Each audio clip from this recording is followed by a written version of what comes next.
નમસ્કાર દર્શક મિત્રો, ધ ઇન્ડિયન ટાઈમ્સ ન્યૂઝ ચેનલમાં આપનું સ્વાગત છે।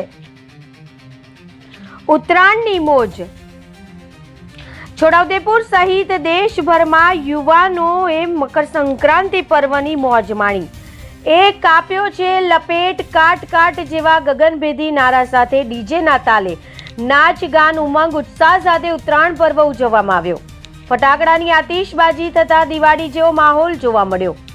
છોટાઉદેપુર સહિત સમગ્ર દેશમાં આજરોજ મકર સંક્રાંતિ એટલે કે ઉત્તરાયણ પર્વની ધામધૂમપૂર્વક ઉજવણી કરવામાં આવી।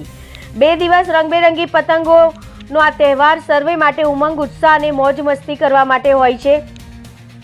મકાનોના ધાબા ઉપર ખુલ્લા મેદાનોમાં યુવાનો વહેલી સવારથી પતંગો ચગાવતા જોવા મળ્યા, જેની સાથે એ કાપ્યો, લપેટ, કાટ કાટ જેવા ગગનભેદી નારા સાથે મોજ મસ્તી માણતા તલ સાંકડી, ચીકી અને ઊંધિયા જલેબી સાથે સમગ્ર માહોલમાં ઉમંગ ઉત્સાહ જોવા મળ્યો હતો।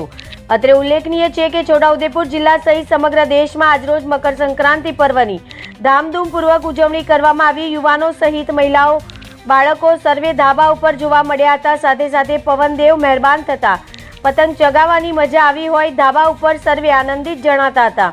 ત્યારે ફેન્સી પતંગ અને ફટાકડાની આતિશબાજીએ આકાશમાં માહોલ રંગીન બનાવ્યો હતો।